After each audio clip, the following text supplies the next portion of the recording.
Hello Lion King fans, and welcome back to the channel.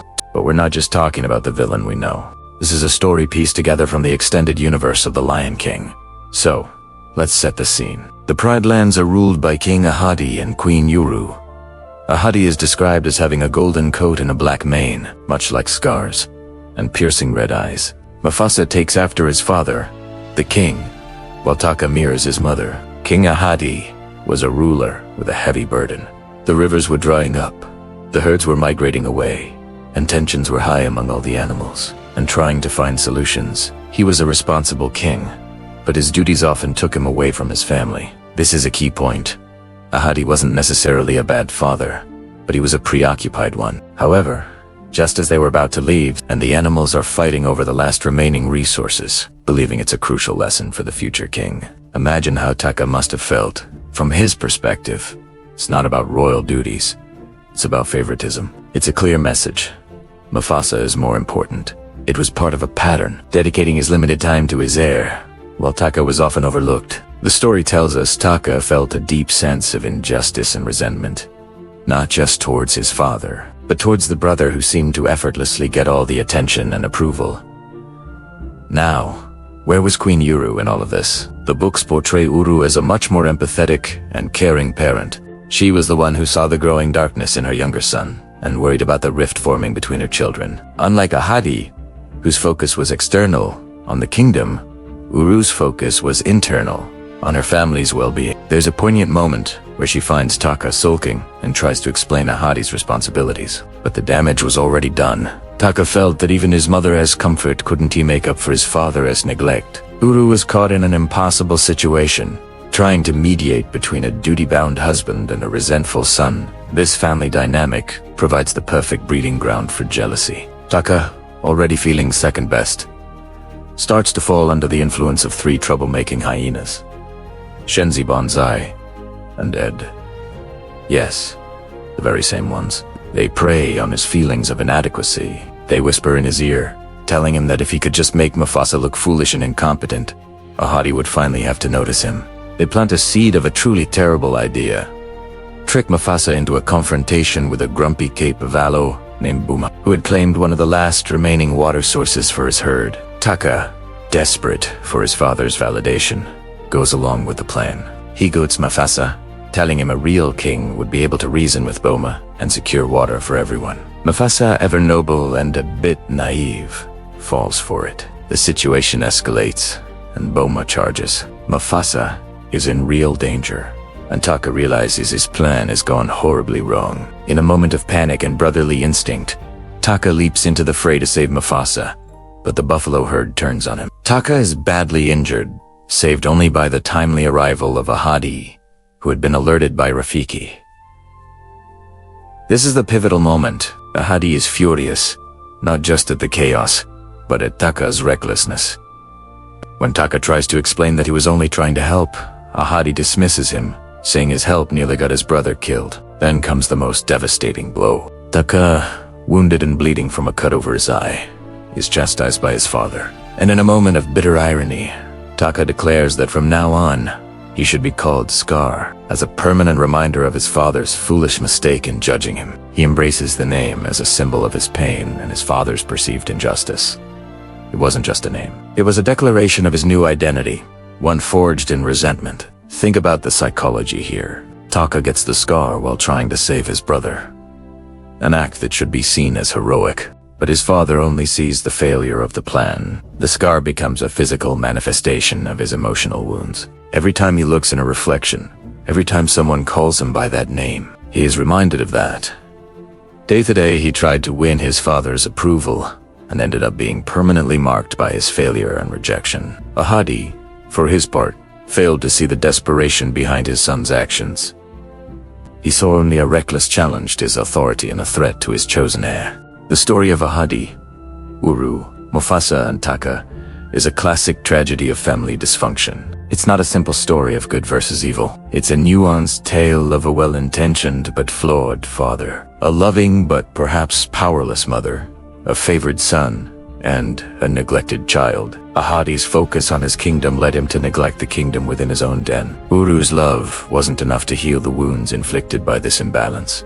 The drought in the Pride Lands was mirrored by an emotional drought in their family, and from this arid ground of neglect and jealousy, the villain we know as Scar was born. His evil wasn't innate, it was cultivated, watered by years of feeling invisible and unloved. This backstory adds so much depth to Scar's character in The Lion King.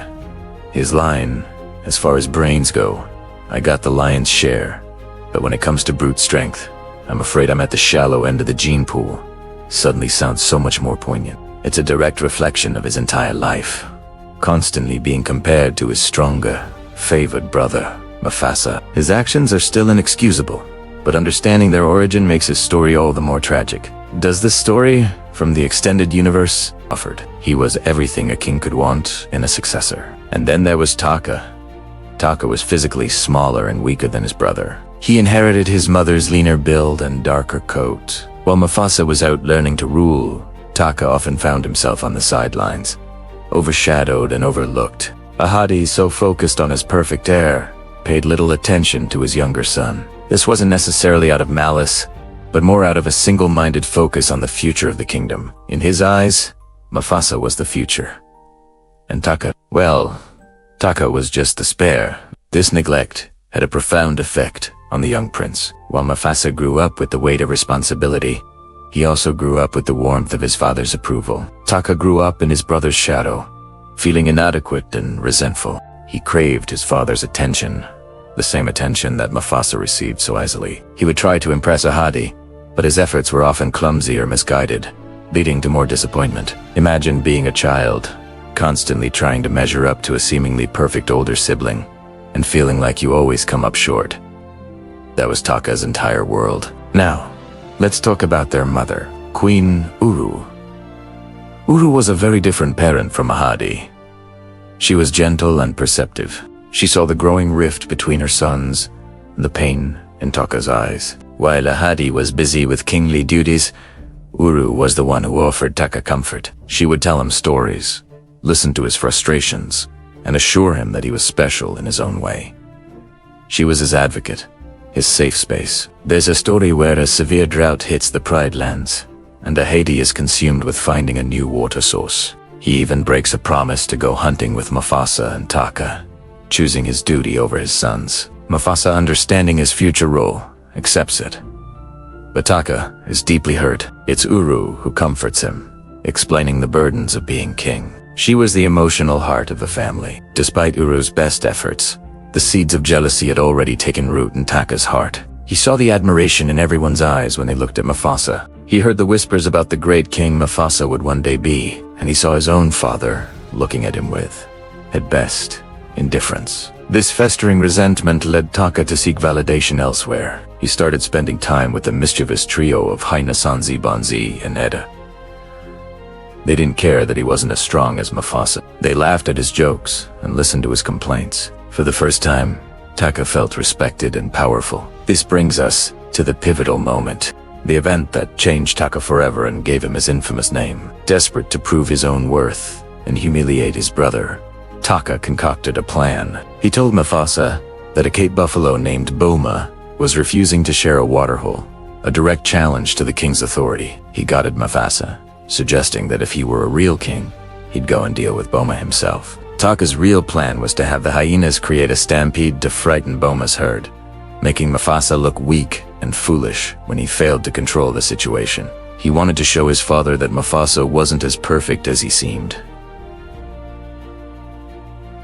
The plan, however, backfired spectacularly. Mufasa Veva, the hero, managed to fight off Boma.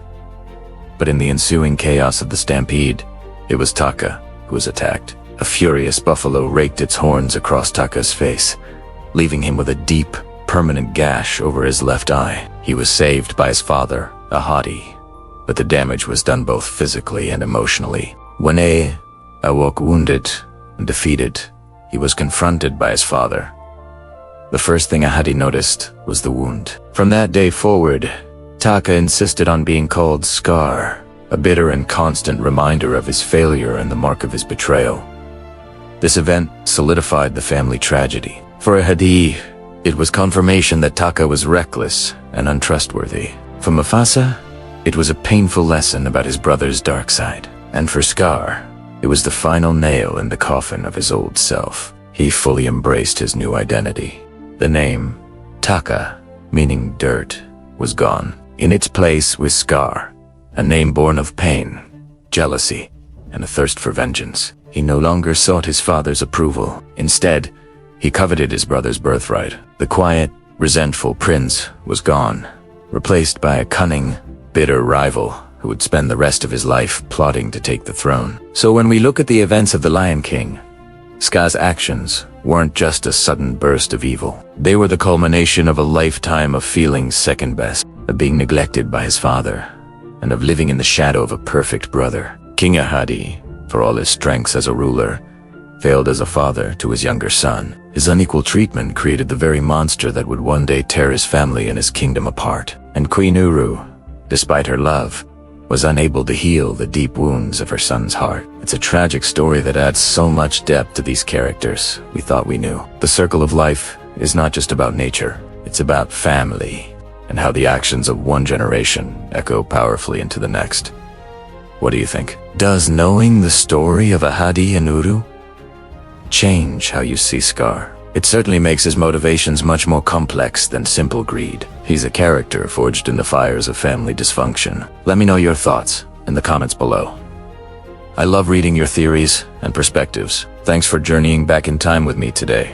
If you enjoyed this deep dive, make sure to hit that like button and subscribe for more untold stories from your favorite worlds. Until next time, take care.